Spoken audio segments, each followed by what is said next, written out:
Hi, this is Beverly Whalen from the Art Barn, and we are going to try to finish up our series today of Prepared to Paint with a question mark. We've done 3 lessons, A and B, of 1, 2, and 3. Today we're going to look at 4, A and possibly B. Let's review a little bit of what we've already learned.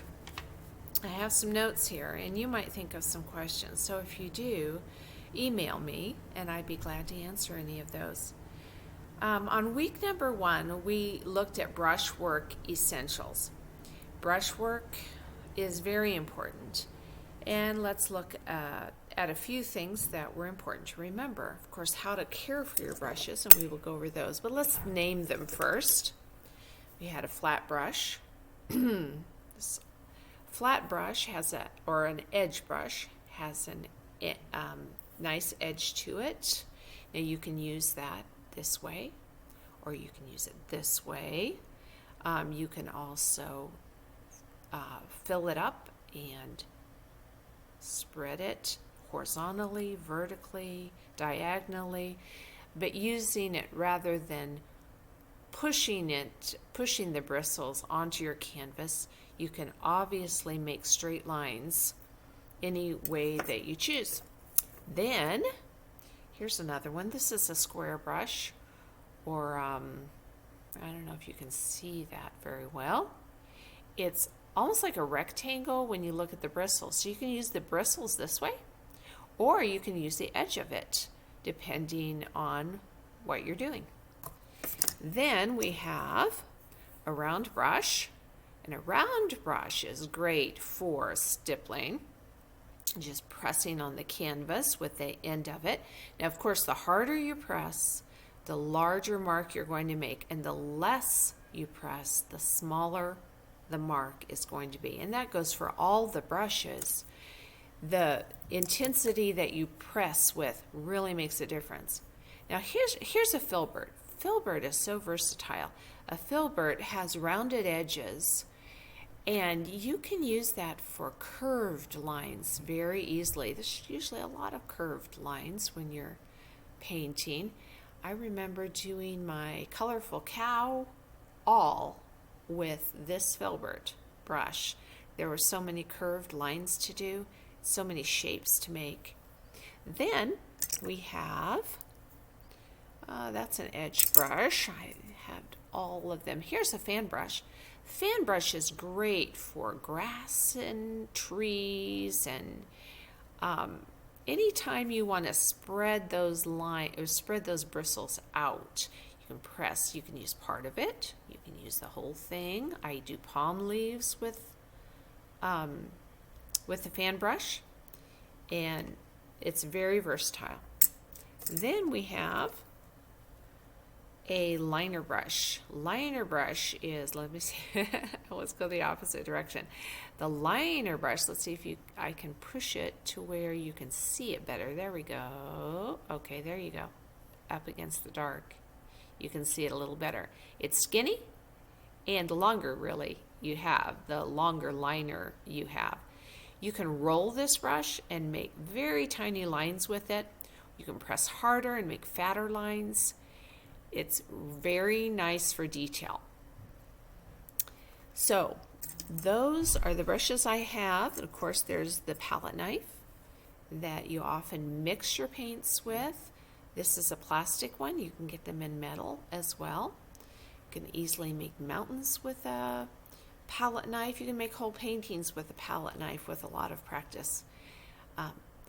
But most of the painters mix paints with a palette knife before using a brush.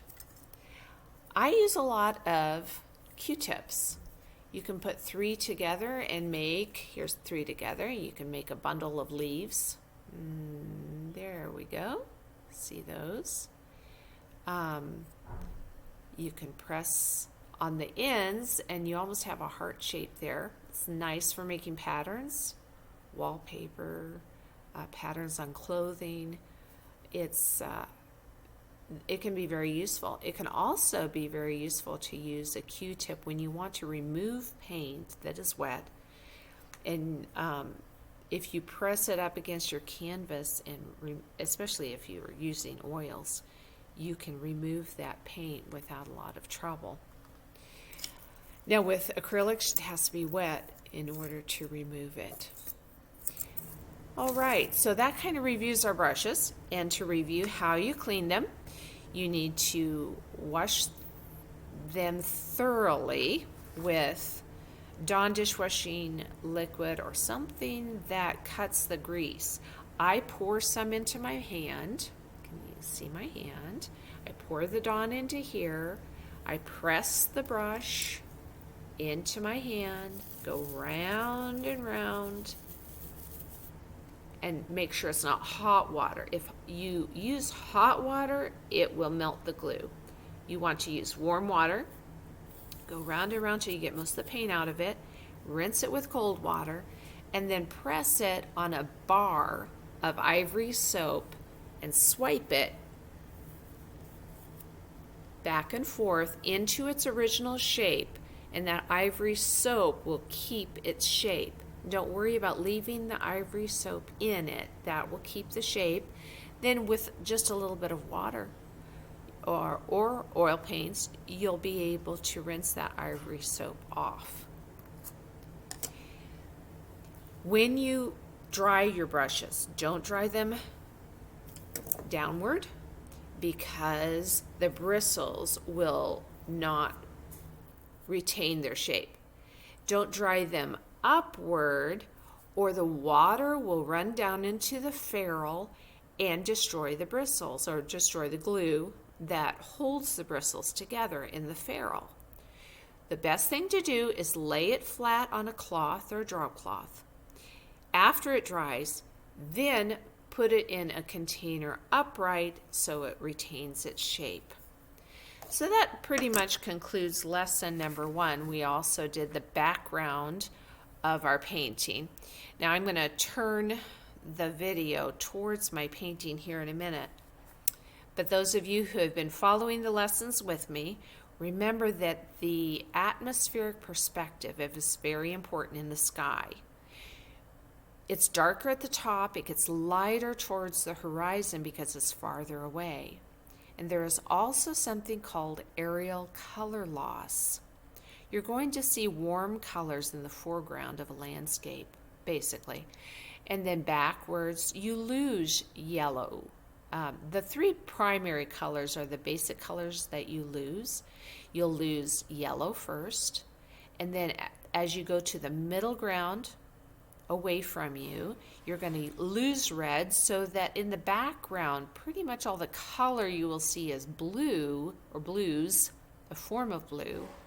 And then finally, towards the horizon, you almost lose all color, almost, but there's still a tint of it. Now, of course, if you're doing a sunset or a sunrise, that all changes, but we're talking about the regular atmosphere.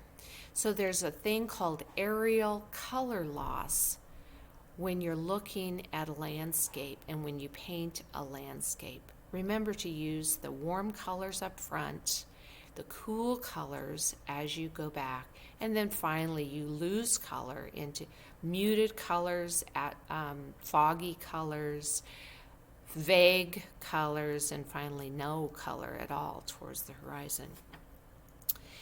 So that's where we left off with lesson 1. Lesson 2 is talking about values.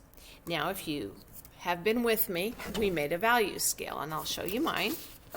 We went from white to black, and we did all the grays in between. This one right here, if I can find it, here, I was testing out a color.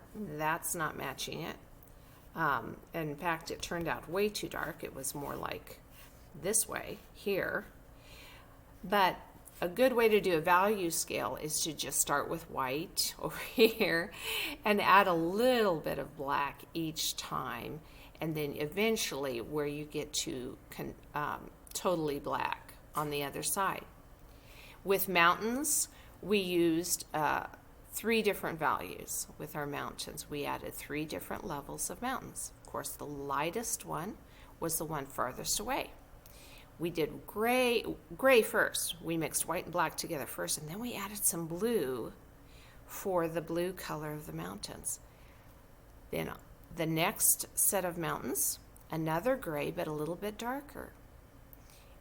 Added blue.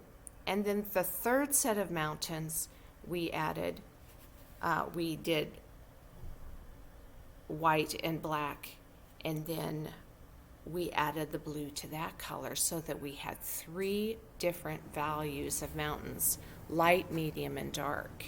And those values were pretty close together on the value scale. Whenever you're putting values either in the background, middle ground, or foreground, you want to make sure those values don't vary extremely, because you want values that are close together.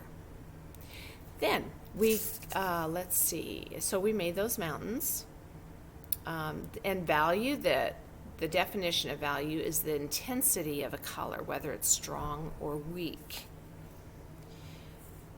Number 3, color theory.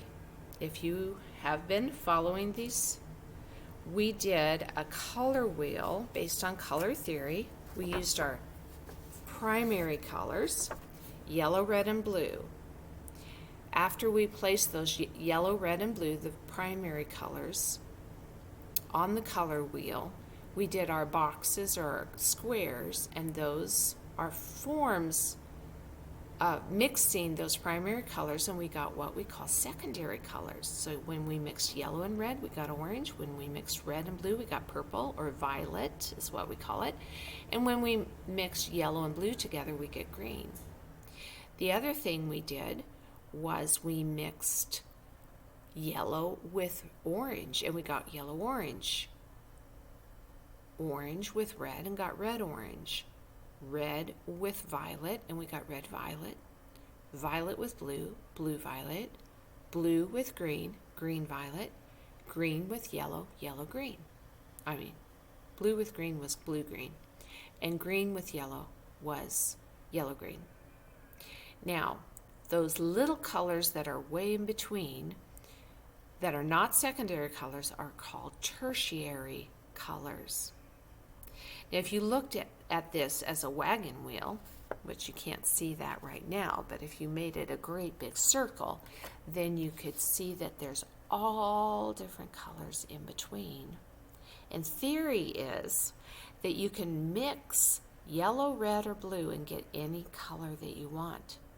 And if you notice, we didn't add white or black to this color wheel, because white is not a color and black is not a color. White is a tint, black is a shade.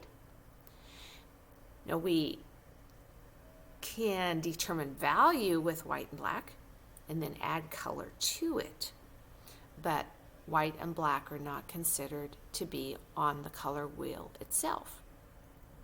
In theory, this works, but in practical use, because of the paint that is on the shelf at the art store, you may have better success, rather than just buying a yellow, red, and a blue, to buy certain colors that will help you with your painting more specifically with a landscape.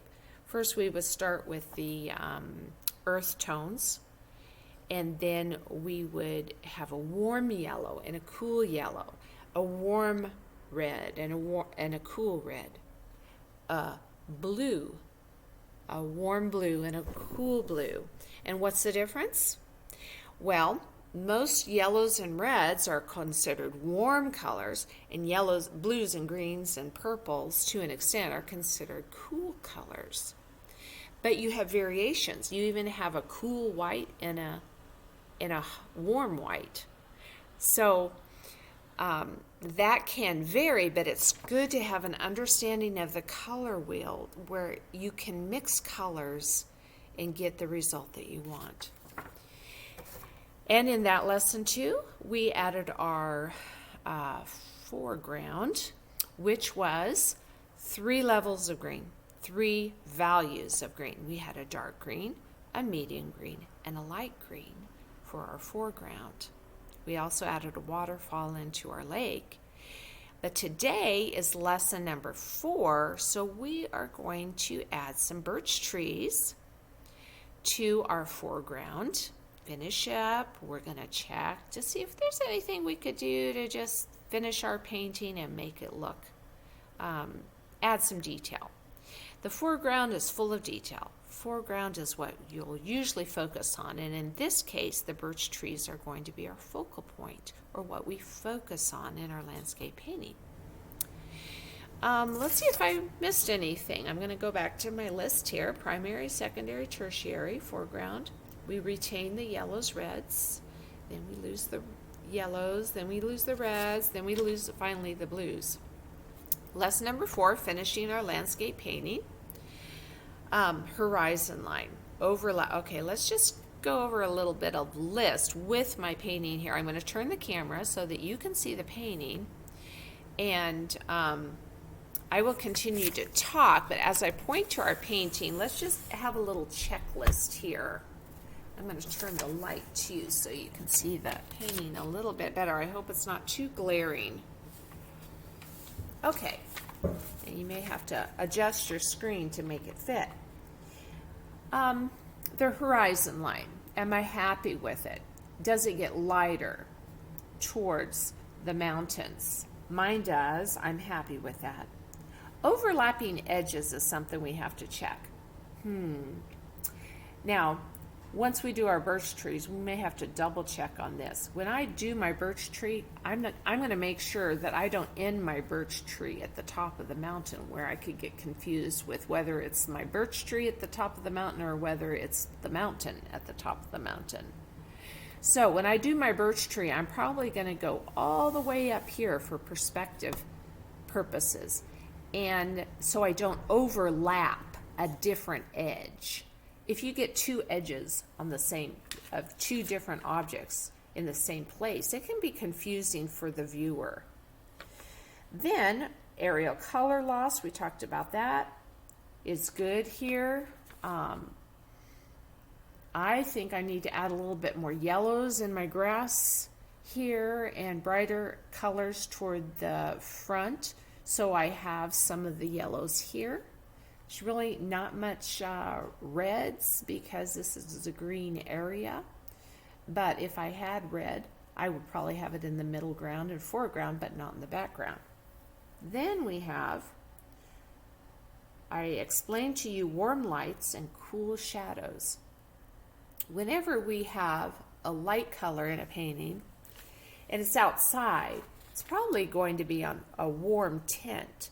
So if I had the choice between a warm yellow or a cool yellow, more of a bluish yellow, I would go with a warmer yellow.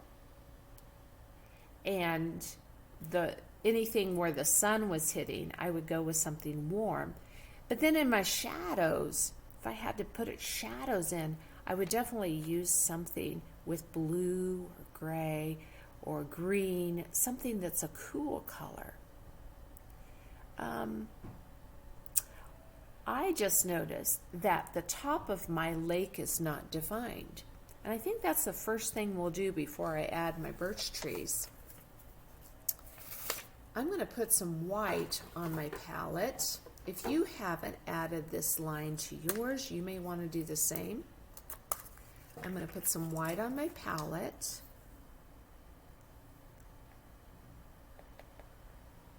Now you can do this with a palette knife, the edge of a palette knife, or you can do this with a liner brush, and I think it might be best to try a liner brush. Pick out your liner brush. It looks like this. There we go. Small, skinny. Do you have water for your paint? And you may want to use a ruler or a piece of tape. I think I'll just demonstrate the ruler since we've used tape before. I'm going to roll my liner brush. Let's see if you can see that. I'm going to roll my liner brush in the paint so that I have a nice tip to it. It's a very small line that I want to do. I'm going to put this at the bottom of my mountains and the top of my lake, and I want to keep that nice and straight. And I want the top of my lake to have an edge to it, just so I can know the difference between the mountain and the lake. And it doesn't have to be solid. I'm going to go at the bottom of my ruler, make a thin line. Now you can do this with painting tape. I like to make it straight. Kind of hard to tell sometimes I have progressive lenses. If you're young, you'll have better success than me probably. But you can do this with a ruler to make a nice straight line right across the top of your lake. And that defines it between the mountain and your lake. And I'm not happy with that being so wide, so I'm going to take my finger. You can do the same. I'm just kind of going to make that line a little bit skinnier. You can also take your palette knife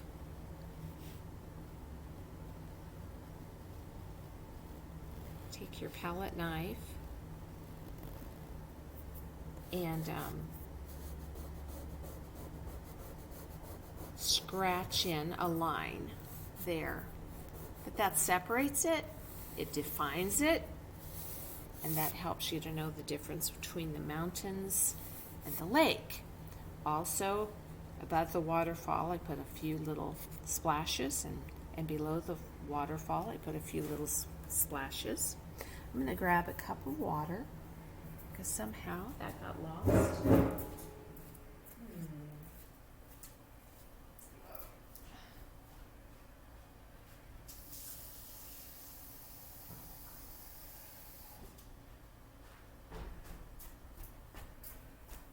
If I could pause this thing, I would.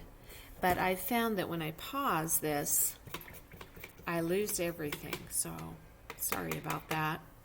I'm also going to put some black on my palette, because now we're going to put our birch trees in. And we may go back and do some extra detail. And I want you to look at your painting from your perspective. Always step back and look at it rather than close up. And then see if you want to change anything on yours or add anything to make it better. Okay, I'm going to add some black on my palette. I have white already.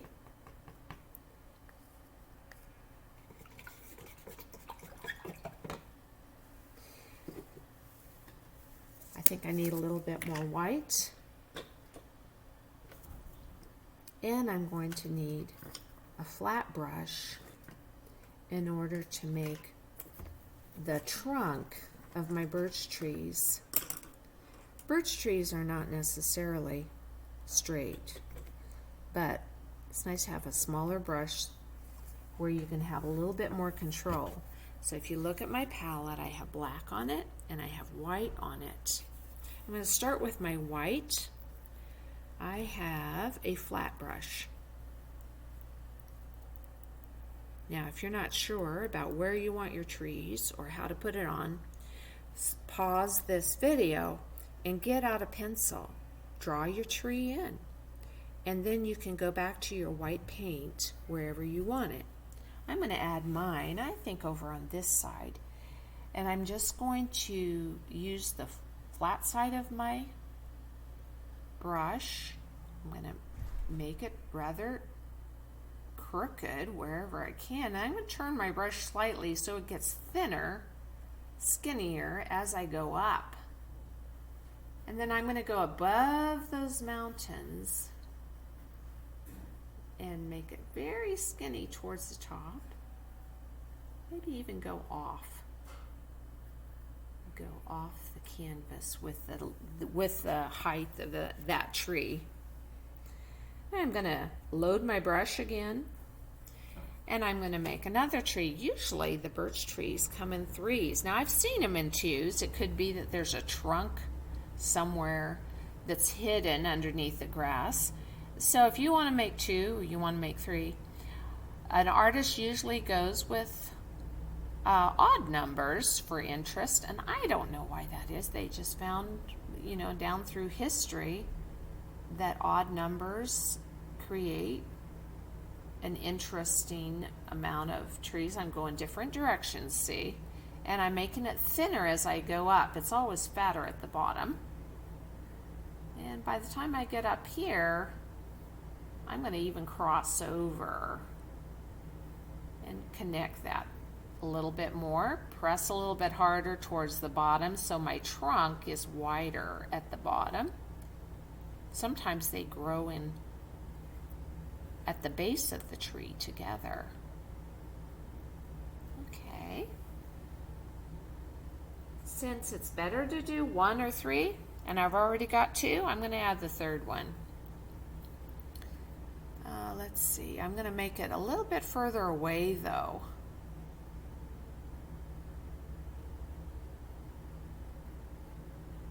And remember, I'm making it thinner as I go up. I'm not pressing as hard. And by the time I get up here, I'm losing a lot of paint, so I just need some on the edge in order to finish that off. And those places where it just looks a little bit thicker than it should be, those can become knots or arms because they'll be going outward and thinner as they go up. Okay, I'm going to continue to make that nice and solid here. Okay, now I'm going to change brushes. I'm going to change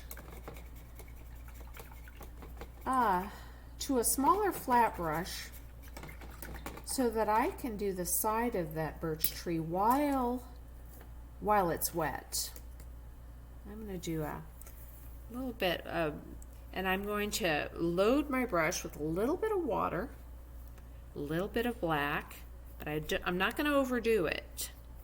Now I have to decide, do I have any sunshine? I think the sun's just gone down, but it's kind of good to decide, if there was sunlight, where would it be coming from? And so my shadows would be on the same side of the tree. So I'm going to make my shadows, I think it's lighter over here. I'm going to make my shadows on the right side of my tree, and I'm going to take my flat brush with the black. I'm going to go sideways horizontally, and I'm going to take the edge of that white, and I'm just going to barely make horizontal lines all the way up the side of that trunk on the right side. But I'm going to leave spaces where there's just white showing. And I'm not going to do it uniform. Uniform means all the same. You want to do it here and there, sporadic, not solid. There's one there, and since there's 2 here, I think I'll do like one about in the middle here towards the end. Some are longer, some are shorter. Some just hit the edge, some go farther. The smaller your flat brush is, the better. I think mine's a little bit on the wide side. Okay, and actually move there. Birch trees have this growth. They're not solid white. They have this bark coming through that's kind of speckled. Okay, now some of that's going to turn gray because your white is still wet. That's okay. You want black and you want gray. You want a little bit of variation in that. Sometimes if the contrast is too much, then it's not going to really look like a tree. Now, I'm going to go back to my liner brush, the one that I had a little bit more control over. The one I used for the top of the water, yeah, if I can find it, it'll be good. I have to turn off all the lights in this place in order to get the light focused where it should be. Now I'm going to go to my liner brush. I'm going to roll it, my white paint, a little bit of water, load my brush, load it to the point. I'm going to make some branches off these trees. Now, since the sun, I figure, is brighter on the left side, I'm going to go with the left side first and make some branches. I'm going to pull up. They always kind of grow up and they're jagged. And I want to do them on all of these. Whoa, that one's a little on the thick side. Now, in order to make that look right, I'm going to have to thicken up this one that it comes off of. There we go.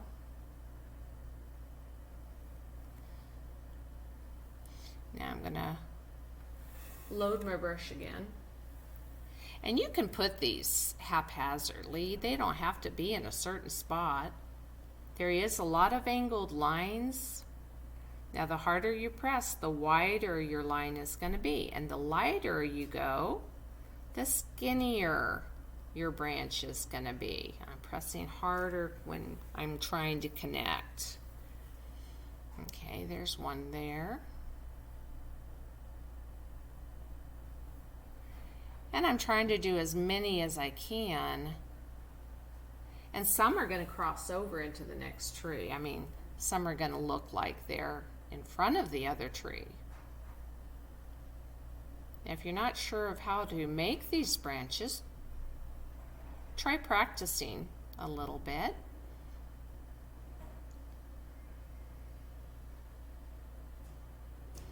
I can think of an L or a zigzag with they're not really curved, they're more angled lines when you get into these type of branches, but you don't want to make them all like. You want them to go at different angles.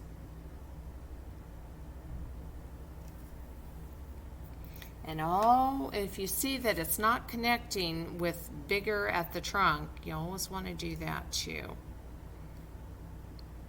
Remember, the foreground is where you include your detail. We haven't been very specific in detail up to this point.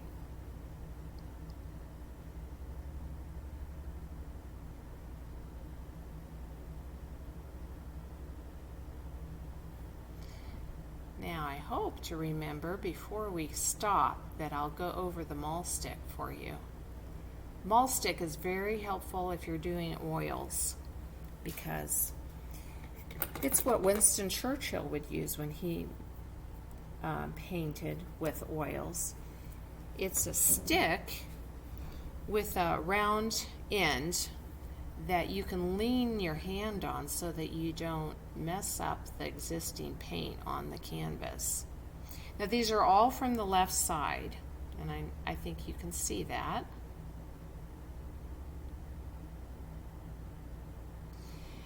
Now we're going to go to the right side, and since it's more in shadow, we're going to go with the black. I just rinsed my brush, and I'm going to roll it in the black.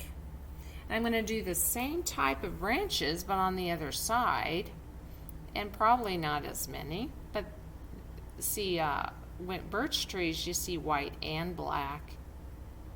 If you have a variety of branches, then you can use white on the light side, black on black on the other side, and still create your tree. That's going to go over the mountains, but I don't want an overlapping edge. So I'm actually going to go above the mountain line so that it doesn't get confusing to the eye.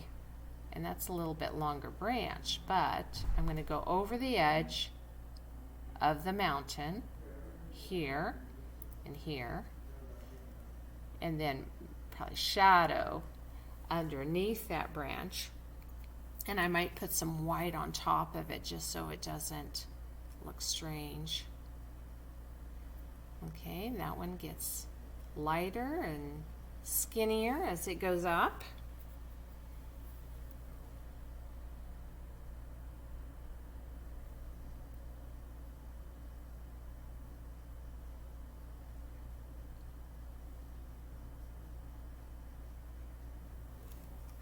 Okay, now let's see where we are here. Do I need to add just a few small ones maybe on one side? And again, I try not to have the edge of the branch the same as the top of the mountain so that the eye is not confused. Okay, let's go here.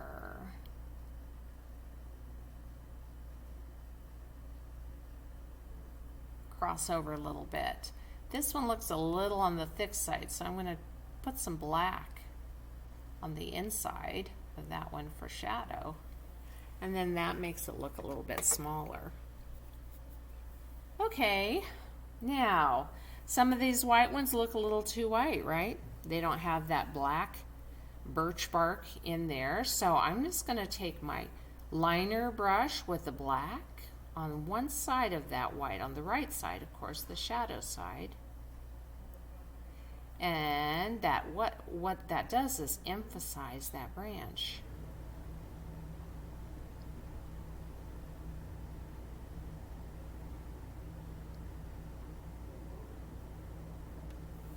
Okay. Do you see anything else that stands out? Sometimes it's good to step back, look at your painting, stop the video, take a few minutes to evaluate and decide, well, do I have enough branches? Am I happy with it? Do they look too white? Do they look too black? Do I need to add some shadow? Maybe I can thin this one down here. It looks a little too thick for me, and I'll add a little branch here, kind of break it up. There we go. And just a little swipe of a line sometimes is all you need. It's not like you need to do every single branch real detail. But if you're a detailed person, that's all right. Now I want to point out here that the edge of this branch is going above my second set of mountains, so it's not at the same level again. Try to keep that even. I noticed a couple of black ones on the shadow side that could use some white. That one that went above the top of my mountains, I'm just going to add a little bit of white to the top, and some of that's going to turn gray. That's all right because it's still wet. Okay. Now, if I can look back, see it from a distance, I think I'm happy with that. But I told you that I wanted to add a little bit more yellow to that grass in the foreground, and we could use the fan brush. I'm going to find some yellow first, which might be in my other bag. Hold on a minute. There's some yellow. White, yellow. Now I'm going to take my fan brush and add a little bit of water to my fan brush. Some of these fan brushes are very silky, synthetic-y. Some are a little rougher. I like my rougher ones best, usually. But I've got them packed, so I'm going to add some yellow here to my palette. And I'm just going to highlight some of that grass, especially around the trees. Remember, yellow is going to be in the foreground, but probably not in the middle ground or background, because you usually don't see yellow that close up. I'm going to turn my fan brush on the side and make some simple lines just to highlight some of that grass. Not overdo it, because not all the grass is going to be yellow. Just the part that the sun is shining. Highlight a little bit there. Now we can also make some grass streaks by pressing and then going upward. But be very light with that, because you can easily overdo it, and you might just want to use part of your fan brush first in order to, now that's a side view or a side brush stroke. Let's go over here, maybe you could see it a little better. I'm going to press it down and then go upward. Do you see how that works? But you don't want a solid line at the bottom, so you almost have to go back over it again. In this case, I want some of my lighter green to show, so I'm just going to kind of highlight that lighter green with some yellow. If I was making wheat or a rye field, I would do more solid yellow. Over here, maybe. Underneath.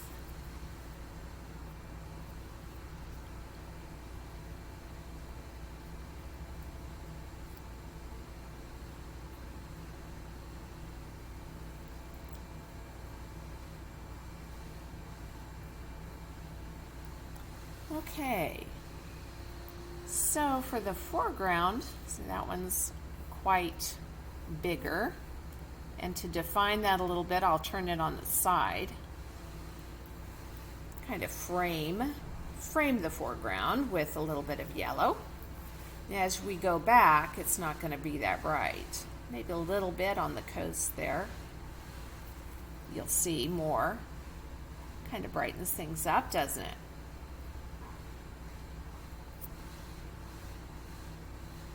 Okay. Now, that probably could use some improvements, but at this point, that was all I wanted to include for lesson number 4 on the painting. But I don't want you to go without a rundown of the mahl stick. So I'm going to turn it again, turn the computer to me, turn the light to me. I think I got yellow paint on my computer. Oh no. Yep. So, boy, you're getting the real deal here, aren't you? Let me grab my mahl stick and I'll show you. Oh. You can do this pretty easy. And I'm just going to explain to you how I did it with the kids on Saturday. And I have another class coming up tomorrow.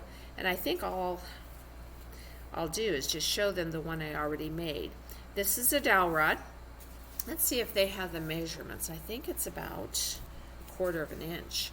Now, I had a 6-year-old in my class on Saturday, and I got a smaller dowel rod for her. I think it was more like 1/8 of an inch wide.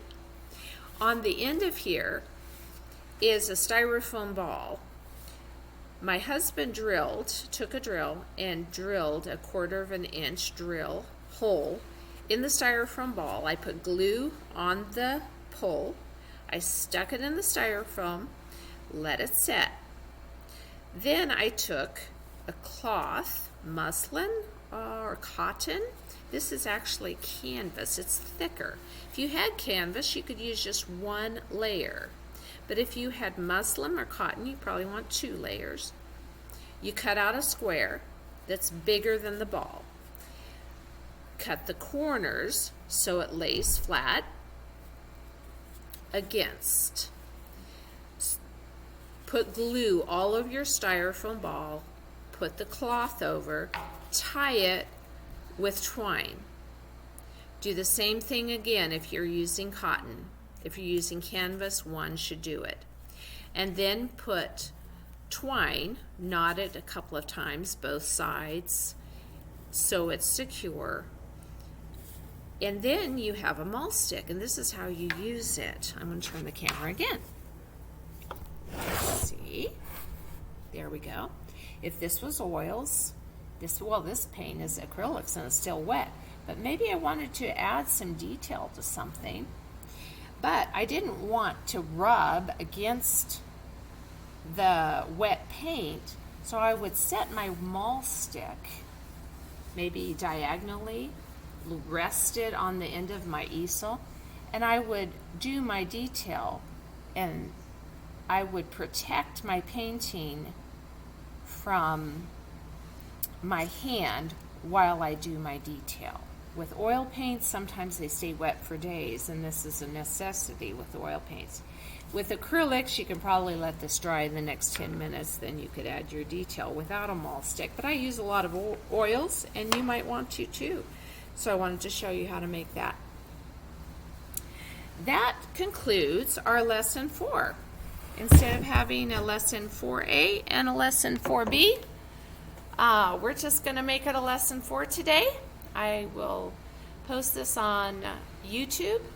My Gmail is available. My Art Barn website is available with my Gmail.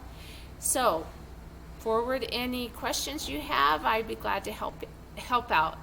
And it would be nice to know that you watched this. Thank you so much. Bye-bye. Happy painting.